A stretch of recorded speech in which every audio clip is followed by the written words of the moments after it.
Hi guys, a lot of people have asked me about the fuel consumption of this car, so I thought of giving you a very objective point of view.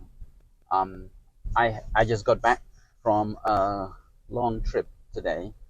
Um, I've driven this car for about 1,000 kilometers, but I did keep a good track of the fuel consumption for the first 780 kilometers.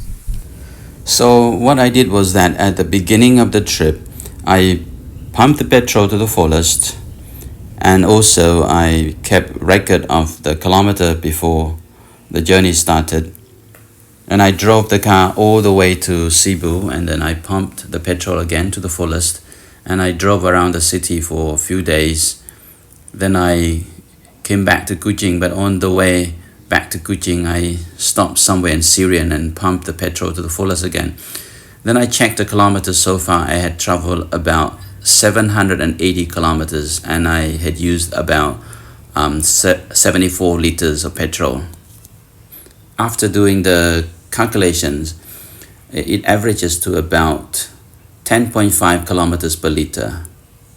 So what do you think? This is driven mostly on highway, maybe about 80 kilometers driven in the city. The rest was on highway.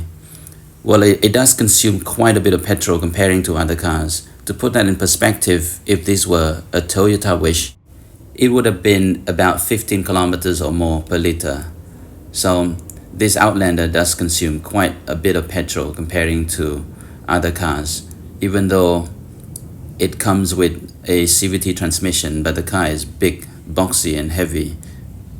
Another thing I'd like to show you here is that just in case you change the engine oil by yourself, and after you've done that, you start the car, you can still see this routine maintenance required, and you want that to disappear. You want to reset it. So what do? You turn off the engine,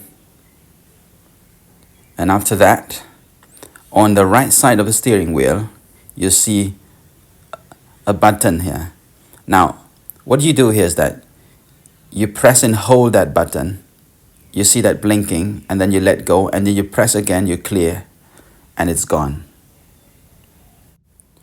After you've done that, now you come back and start the car again. You won't see that message popping out again. And it's important that you clear that message, otherwise it will stay and will keep reminding you to service the car, despite the fact that you have already changed the engine oil and you've done whatever necessary to service the car.